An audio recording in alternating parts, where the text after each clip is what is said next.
Good morning students. आपका जो chapter चल रहा है वो है cell the structural and fundamental unit of life, और उसके अंदर हमने एक स्ट्रक्चर पढ़ी थी। लास्ट जो लेक्चर हमारा हुआ था उसमें हमने फ्लूइड मोजाइक मॉडल पढ़ा था। फ्लूइड मोजाइक मॉडल, ठीक है। अब इसके बाद हमारे पास क्या आते हैं बेटा, इसके बाद आते हैं हमारे पास जितने भी आपके सेल ऑर्गेनले हैं। कौन कौन से हैं ये? सेल ऑर्गेनले। सेल ऑर्गेनले कितने बेटा आपके पास? सेल ऑर्गेनले हमने पढ़ा था प्लांट और एनिमल सेल्स में 7 तरह के सेल ऑर्गेनले होते हैं। एनिमल्स और प्लांट में 6 कॉमन होते हैं। प्लांट के अंदर एक अलग पाया जाता है जिसका क्या नाम होता है बेटा? प्लास्टिड।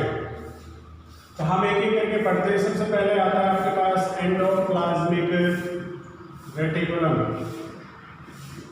क्या है? एंडोप्लाज्मिक रेटिकुलम, ठीक है। ये क्या होता है बेटा? These are vesicles like structure that can be present near the nucleus। किसके नजदीक मौजूद रहता है ये? न्यूक्लियस के नजदीक। जैसे आपके पास ये न्यूक्लियस हो गया, इसके चारों तरफ इस तरीके से आपका ये वेसिकल्स की फॉर्म में, ये इस तरीके से वेसिकल्स की फॉर्म में प्रेजेंट रहता है आपका। तो ये जो स्ट्रक्चर होती है जो न्यूक्लियस के नजदीक वेसिकल्स की फॉर्म में होगी, उस स्ट्रक्चर को हम क्या कहेंगे? एंडोप्लाज्मिक रेटिकुलम कहेंगे। इसको बेटा हम 2 पार्ट्स में डिवाइड करते हैं। आप ये कह सकते हो कि ये 2 टाइप का होता है। It is of 2 type. कितने टाइप का हो गया? 2 तरह का। पहला कौन सा आता है? RER, और दूसरा कौन सा आता है बेटा? SER, ठीक है। RER और SER में R और S का ही फर्क है। ER से क्या बनेगा? Endoplasmic reticulum. R से क्या बनता है? Rough endoplasmic reticulum. क्या बनेगा? Rough endoplasmic reticulum. SER से क्या बनता है? Smooth endoplasmic reticulum. क्या बनेगा? Smooth endoplasmic reticulum. अब ये रफ और स्मूथ क्यों कहा जाता है? देखिए, अगर इन वेसिकल्स के सरफेस पे, अगर यहाँ पे वेसिकल्स के सरफेस पे आपके क्या मौजूद हो बेटा? राइबोसोम। क्या मौजूद हो? राइबोसोम मौजूद हो, तो फिर वो आपका एंडोप्लाज्मिक रेटिकुलम क्या कहलाएगा? Rough endoplasmic reticulum. अब मान लीजिए ये बोर्ड है आपका, ये बिल्कुल स्मूथ है। इसके ऊपर मैं जगह जगह पे आपके छोटे छोटे कंकड़ चिपका दूं तो ये कैसा बन जाएगा? रफ बन जाएगा। आपका फ्लोर है, ये स्मूथ है, इसके ऊपर आप मिट्टी डाल दीजिए या कंकड़ पत्थर डाल दीजिए, कैसा बन जाएगा? रफ बन जाएगा। तो बिल्कुल वैसे ही स्ट्रक्चर अगर एंडोप्लाज्मिक रेटिकुलम की वेसिकल्स के सरफेस पे क्या मौजूद हो? राइबोसोम मौजूद हो, तो वो सरफेस कैसा हो जाएगा बेटा? रफ हो जाएगा। तो उस एंडोप्लाज्मिक रेटिकुलम को हम क्या कहेंगे? रफ एंडोप्लाज्मिक रेटिकुलम कहेंगे। ये जो रफ एंडोप्लाज्मिक रेटिकुलम है ये मेनली क्या करता है बेटा? प्रोटीन सिंथेसिस में मदद करता है। क्या करता है? प्रोटीन सिंथेसिस में मदद करता है। प्रोटीन बनाने में, शरीर के लिए या सेल के लिए जो प्रोटीन की जरूरत होती है उसकी जरूरत को पूरा कौन करता है बेटा? रफ एंडोप्लाज्मिक रेटिकुलम, ठीक है। दूसरा कौन सा आता है? Smooth endoplasmic reticulum. ये क्या है? जब वेसिकल्स के सरफेस पे कोई भी राइबोसोम प्रेजेंट ना हो और बिल्कुल सरफेस आपका कैसा रहे? स्मूथ रहे, उस टाइप के एंडोप्लाज्मिक रेटिकुलम को हम क्या कहेंगे? स्मूथ एंडोप्लाज्मिक रेटिकुलम कहेंगे। ये आपका एंजाइम फॉर्मेशन में मदद करता है। किस में मदद करेगा? एंजाइम फॉर्मेशन में मदद करता है। तो ये 2 तरह के एंडोप्लाज्मिक रेटिकुलम है आपके पास, एक रफ है और एक कौन सा है? स्मूथ है। ये डिपेंड करता है कि किसके वेसिकल्स के सरफेस पे आपके राइबोसोम प्रेजेंट हैं, किसके वेसिकल के सरफेस पे राइबोसोम एब्सेंट है, ठीक है। जिसमें एब्सेंट होंगे वो आपका स्मूथ एंडोप्लाज्मिक रेटिकुलम, और जिसमें प्रेजेंट होंगे वो कौन सा होगा? रफ एंडोप्लाज्मिक रेटिकुलम, ठीक है। तो ये आपका पहला सेल ऑर्गेनेल यहाँ पे डिस्क्राइब होता है। उसके बाद सेकंड देखिए कौन सा आता है। सेकंड जो स्ट्रक्चर आती है आपकी वो आती है गोल्जी अपरेटस। सेकंड कौन सा है बेटा? Golgi apparatus. कौन सा हो गया? Golgi apparatus. ये एक साइंटिस्ट थे जिनका क्या नाम था बेटा? Camillo Golgi. क्या नाम था? Camillo Golgi. तो कैमिलो गोल्जी नाम के साइंटिस्ट ने आपका ये डिस्कवर किया था गोल्जी अपरेटस को, और इसको दूसरा नाम भी दे दिया जाता है, और वो क्या है? Golgi body. क्योंकि गोल्जी ने ये आपका डिस्कवर किया था, कैमिलो गोल्जी ने, इसलिए उन्हीं के नाम पे इसका नाम रखा गया। क्या नाम रखा गया बेटा? गोल्जी अपरेटस या फिर गोल्जी बॉडी। ठीक है। अब कहता है कि कैमिलो गोल्जी जो है, इन्होंने क्या कहा कि भाई आपकी rounded vesicles shape structure present near by endoplasmic reticulum is known as a Golgi body और अपरेटस। क्या कहते हैं उसे? गोल्जी बॉडी या फिर अपरेटस। ठीक है। तो ये आपका सेकंड सेल ऑर्गेनेल है जो एंडोप्लाज्मिक रेटिकुलम के बिल्कुल नजदीक मौजूद रहता है। बिल्कुल जैसे आपने ये न्यूक्लियस पढ़ा, इसके बिल्कुल नजदीक क्या था आपका? एंडोप्लाज्मिक रेटिकुलम था। ये इस तरीके की स्ट्रक्चर थी आपकी। तो इसके बिल्कुल नजदीक, जैसे यहाँ पे आपका एंडोप्लाज्मिक रेटिकुलम हो गई, यहाँ पे राउंडेड वेसिकल्स लाइक स्ट्रक्चर में यहाँ पे क्या मौजूद रहता है आपका? गोल्जी अपरेटस या फिर गोल्जी बॉडी। और ये जो गोल्जी बॉडी है या गोल्जी अपरेटस है, ये आपका काम क्या करता है? इंपॉर्टेंट क्या है कि ये फंक्शन क्या करेगा? तो देखिए फंक्शन क्या परफॉर्म करता है आपका गोल्जी अपरेटस। इसका काम क्या होता है? देखिए आप फैक्ट्री में कोई भी प्रोडक्शन करते हो किसी भी चीज की, तो उसे क्या करना पड़ता है बेटा? पैक करना पड़ता है। मान लीजिए कोई सॉस फैक्ट्री है, टोमेटो सॉस बना रही है, तो ऐसे ही थोड़े मार्केट में उसे भेज देंगे। उसको पहले पैक करेंगे कुछ समय के लिए, प्रिजर्व करने के लिए, ताकि वो दुकानों तक पहुंचे, दुकान से कस्टमर उसको ले जाए, घर में यूज करे। तो उसमें मिनिमम 4 से 5 या 1 महीने का समय भी लग जाता है। तो 1 महीने तक अगर आप ओपन रखोगे टोमेटो सॉस को, तो वो तो खराब हो जाएगा। तो उसको प्रिजर्व रखने के लिए उसको क्या कर दिया जाता है? पैक कर दिया जाता है। वैसे ही एंडोप्लाज्मिक रेटिकुलम के द्वारा जो भी प्रोडक्ट बनाया जाता है, जो भी प्रोडक्ट कौन सा बनाया था उसने? एक तो प्रोटीन बनाया था और एक क्या बनाया था? एंजाइम। तो इनको ये क्या करता है बेटा? पैकिंग का काम करता है। क्या काम करता है? गोल्जी अपरेटस से पैकिंग का काम करता है। एंडोप्लाज्मिक रेटिकुलम के द्वारा जितने भी प्रोडक्ट बनाए जाते हैं उन सबको पैक करने का काम कौन करेगा? गोल्जी अपरेटस करेगा। ठीक है। ये गोल्जी अपरेटस जो है, इसका सिर्फ एंडोप्लाज्मिक रेटिकुलम के नजदीक रहने का एक ही मकसद है, और वो मकसद क्या है कि जितनी जल्दी हो सके उतनी जल्दी एंडोप्लाज्मिक रेटिकुलम से जो भी प्रोडक्ट बन के आता है उसको तुरंत वो क्या कर दे? पैक कर दे, ताकि आगे लंबे समय तक उसका इस्तेमाल किया जा सके। जब जरूरत हो तो पैकिंग हटाई और यूज कर लिया। हम भी घर में क्या करते हैं? जो पैक चीज़ें लेके आते हैं, जब जरूरत होती है तभी खोलते हैं उसको। तो वैसे ही यहाँ पे गोल्जी अपरेटस क्या करता है? एंडोप्लाज्मिक रेटिकुलम के प्रोडक्ट को पैक कर देता है, और जब जरूरत होती है सेल को, तो उस पैकिंग को रिमूव कर दिया जाता है और सब्सटेंस को क्या कर दिया जाता है? यूज कर दिया। ठीक है। तो ये आपका सेकंड सेल ऑर्गेनेल था। उसके बाद थर्ड आता है आपका लाइसोसोम। कौन सा आएगा? लाइसोसोम। कौन सा आएगा बेटा? लाइसोसोम आएगा। ठीक है। लाइसोसोम में क्या है? इसका दूसरा नाम है बेटा सुसाइडल बैग। क्या नाम है इसका? Suicidal bags. एक नाम और होता है इसका, क्या कहा जाता है बेटा इसे? स्कैवेंजर। क्या कहा जाता है? स्कैवेंजर। स्कैवेंजर का मतलब क्या होता है? सफाई कर्मचारी।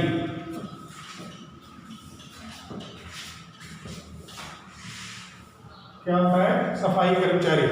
तो ये जो आपका स्कैवेंजर है, ये क्यों कहा जाता है सुसाइडल बैग? क्यों कहा जाता है इसको? लाइसोसोम आपके साइटोप्लाज्म के अंदर नियरली पेरीफेरी रीजन या फिर मिडल ऑफ साइटोप्लाज्म में प्रेजेंट रहते हैं। तो जैसे ही आपका कोई भी सेल ऑर्गेनेले, 7 जो सेल ऑर्गेनेले हैं उनमें से कोई भी एक अगर आपका काम करना बंद कर दे, कोई भी एक अगर आपका डैमेज हो जाता है या फिर वो काम करना बंद कर देता है या प्रॉपरली काम नहीं कर पाता है, तो उस कंडीशन में लाइसोसोम क्या करता है, इंगल्फ कर लेता है। जो भी मान लीजिए यहाँ पे राइबोसोम है, इसने काम करना बंद कर दिया, हम मान लेते हैं यहाँ पे क्या है, राइबोसोम है जिसने काम करना बंद कर दिया, ठीक है। अब जैसे ही काम करना बंद किया जाता है तो फिर क्या होता है बेटा, काम करना जैसे ही बंद होता है आपका जो लाइसोसोम है वो इस राइबोसोम के नजदीक जाएगा। नजदीक जाने को क्या करेगा, सबसे पहले इसको इंगल्फ करेगा। इंगल्फ मतलब अपनी बॉडी के अंदर इसको समायोजित कर लेगा, एंटर करवा लेगा। कर लिया, करने के बाद ये क्या करेगा, मूव करेगा पेरीफेरी की तरफ, आउटर मेम्ब्रेन की तरफ मूव करेगा। आउटर मेम्ब्रेन में मूव करते ही या तो ये क्या करेगा, खुद अपने आप को ब्लास्ट कर लेगा, डिस्ट्रॉय कर लेगा। तो खुद जब ब्लास्ट करेगा तो ये मेम्ब्रेन भी ब्लास्ट होगी और आपका जो भी मटेरियल है वेस्ट वो आपका सेल से बाहर चला जाएगा, ठीक है। अब इसे सुसाइडल बैग क्यों कहा, क्योंकि ये खुद को ही डिस्ट्रॉय कर लेता है, इसलिए इसे क्या कहा जाता है, सुसाइडल बैग। और स्कैवेंजर क्यों कहा जाता है, क्योंकि सेल के अंदर जो भी सेल ऑर्गेनेले काम करना बंद कर देते हैं वो आपके लाइसोसोम के द्वारा सेल के अंदर से रिमूव कर दिए जाते हैं। तो हम भी क्या करते हैं, कूड़ा कचरा अपने कमरे से साफ करते हैं, तो वो क्या होगी, सफाई होगी ना। और ये काम जो आपका सार्वजनिक तौर पे जो लोग करते हैं उन्हें क्या कहा जाता है, सफाई कर्मचारी। तो सेल के अंदर सार्वजनिक तौर पे लाइसोसोम क्या करता है, आपके जितने भी वेस्ट मटेरियल है या फिर जो सेल ऑर्गेनेले काम करना बंद कर देते हैं उनको सेल से बाहर छोड़ देता है। इसलिए लाइसोसोम को क्या कहा जाता है, स्कैवेंजर या फिर सफाई कर्मचारी का, ठीक है। तो ये आपका थर्ड सेल ऑर्गेनेले था, लाइसोसोम। अगला देखिए, अगला आता है बेटा वैक्यूल। कौन सा आएगा, वैक्यूल।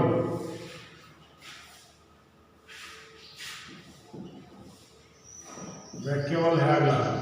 वैक्यूल क्या होता है बेटा, वैक्यूल का मतलब होता है एम्प्टी स्पेस। क्या होता है, एम्प्टी स्पेस, ठीक है। एम्प्टी स्पेस में खाली जगह का मतलब क्या है कि जो आपका वैक्यूल है वो एक ऐसा स्टोर रूम, जैसे हम घर में क्या बनाते हैं, स्टोर रूम बनाते हैं, तो उसमें जो भी चीज़ें अनावश्यक होती हैं, मतलब जिनकी अब जरूरत नहीं है, जैसे कुछ समय बाद आपकी गर्मी खत्म हो जाएगी, 2 महीने बाद या 1.5 महीने बाद, तो हम क्या करेंगे, कूलर वगैरह को स्टोर रूम में रख देंगे। जब अगले साल दोबारा गर्मी आएगी तो वहाँ से निकाल लेंगे। तो वैसे ही आपका सेल के अंदर एक एम्प्टी स्पेस होता है जिसके अंदर वो क्या करते हैं, स्टोरेज का काम करते हैं। क्या करते हैं, स्टोरेज का काम करते हैं। तो वो आपका जो एम्प्टी स्पेस है वो क्या कहलाता है, आपका वैक्यूल कहलाता है। अब ये वैक्यूल जो है इसको 3 पार्ट्स होते हैं या 3 टाइप्स कह सकते हो आप इसको। सबसे पहला आता है बेटा फूड वैक्यूल। कौन सा आता है, फूड वैक्यूल। सेकंड कौन सा आता है बेटा, गैस वैक्यूल। थर्ड कौन सा आता है, कॉन्ट्रैक्टाइल वैक्यूल। कौन सा आता है, कॉन्ट्रैक्टाइल वैक्यूल। कौन सा आएगा, कॉन्ट्रैक्टाइल वैक्यूल है, ठीक है। जो फूड वैक्यूल है इसका काम क्या होता है बेटा, भाई सेल के पास फूड आया या सेल ने खुद बनाया, दोनों में से कोई भी कंडीशन हो सकती है, या तो फूड आएगा या फिर वो क्या करेगा, फूड बनाएगा। तो दोनों में से कोई भी कंडीशन हो, तो अगर मान लीजिए फूड बच जाता है, यूज करने के बाद कुछ बच गया ऐसा, तो सेल क्या करता है, उसको वैक्यूल के अंदर डाल, ताकि जब जरूरत पड़े और फूड ना हो खुद के पास तो इस रिजर्व किए हुए फूड को इस्तेमाल किया जा सके। तो जिस वैक्यूल के अंदर रिजर्व फूड मटेरियल स्टोर किया जाता है, कौन सा फूड मटेरियल स्टोर किया जाता है, रिजर्व फूड मटेरियल। क्या स्टोर किया जाए बेटा, रिजर्व फूड मटेरियल स्टोर किया जाए, उसे क्या कहा जाता है, फूड वैक्यूल, ठीक है। दूसरा कौन सा होता है बेटा, गैस वैक्यूल। गैस वैक्यूल कौन सा होता है, जिस वैक्यूल का इस्तेमाल किसके लिए किया जाता है, आपका रेस्पिरेशन प्रोसेस के लिए, ऑक्सीजन अंदर लेने के लिए, कार्बन डाइऑक्साइड को बाहर छोड़ने के लिए, ऑक्सीजन अंदर लेने के लिए, कार्बन डाइऑक्साइड को बाहर छोड़ने के लिए। ये जो वैक्यूल है इसे क्या कहा जाएगा? Gas vacuole. क्या कहते हैं इसे? गैस वैक्यूल कहते हैं। ठीक है। और तीसरा कौन सा आता है बेटा? Contractile vacuole. जिन सेल्स के अंदर लाइसोसोम आपका वेस्ट प्रोडक्ट को बाहर नहीं निकाल पाता, अभी हमने इससे पहले वाला लाइसोसोम ही पढ़ा था, और उसमें हमने क्या पढ़ा कि भाई लाइसोसोम का काम होता है बॉडी के अंदर जो भी वेस्ट मटेरियल है उसको क्या करना है? बॉडी से बाहर निकालना। तो अगर लाइसोसोम फेल हो जाता है बॉडी वेस्ट को बाहर निकालने में, तो सेल किसका इस्तेमाल करता है बेटा? वैक्यूल का इस्तेमाल करता है। उस वैक्यूल के अंदर सेल के द्वारा जो भी वेस्ट प्रोड्यूस्ड किया जाता है उस वेस्ट को वैक्यूल में स्टोर कर दिया जाता है। वैक्यूल क्या करता है? उसको सेल से बाहर छोड़ रिमूव कर देता है। ये जो प्रोसेस होता है आपका, इसे क्या कहा जाता है? एक्सक्रीशन। क्या कहते हैं इसे? एक्सक्रीशन। तो जो कॉन्ट्रैक्टाइल वैक्यूल है उसका मेन फंक्शन क्या है बेटा? एक्सक्रीशन। गैस वैक्यूल का मेन फंक्शन क्या है? रेस्पिरेशन। और फूड वैक्यूल का मेन फंक्शन क्या है? स्टोरेज। क्या फंक्शन है? स्टोरेज का। ठीक है। ये तीन अलग अलग वैक्यूल्स के तीन अलग अलग फंक्शंस होते हैं। तो ये वैक्यूल आपका कंप्लीट होता है। एक आता है आपका राइबोसोम। कौन सा आएगा? राइबोसोम।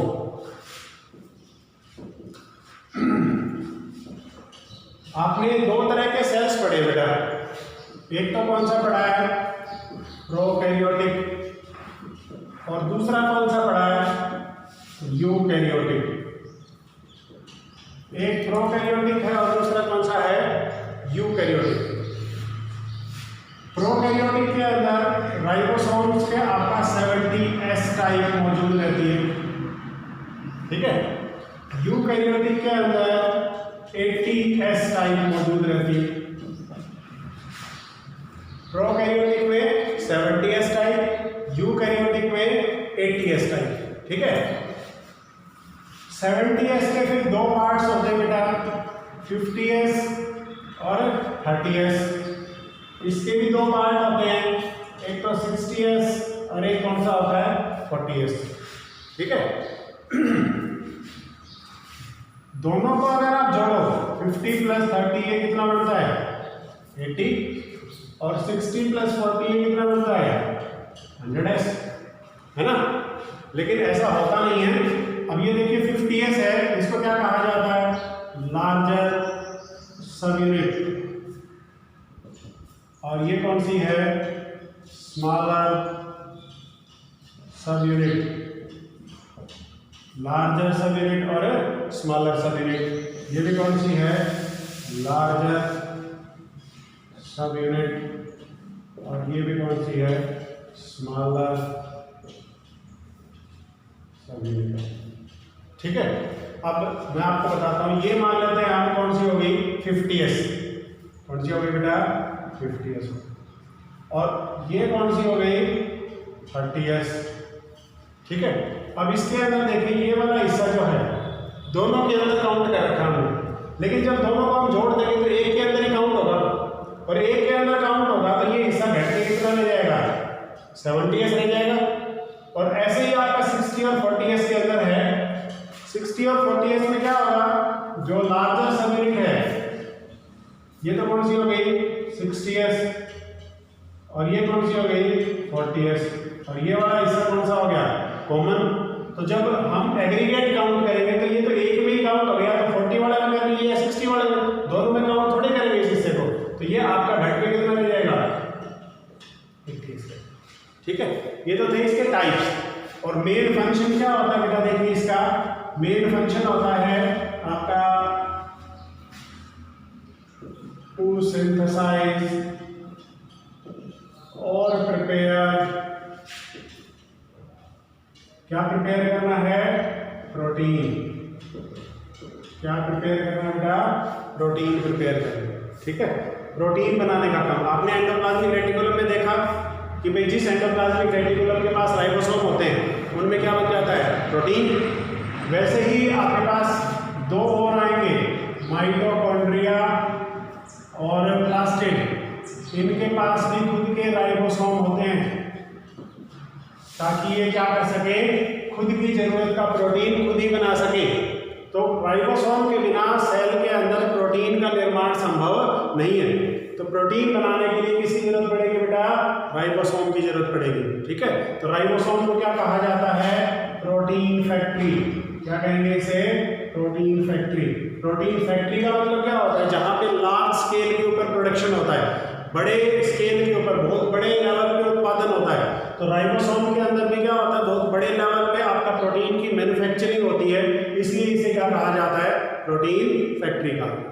ठीक है, तो ये आज का लेक्चर था आपका। 5 हमने सेल ऑर्गेनेल कर लिए, 2 बच गए और न्यूक्लियस की स्ट्रक्चर ये हम कल डिस्कस करें। Thank you.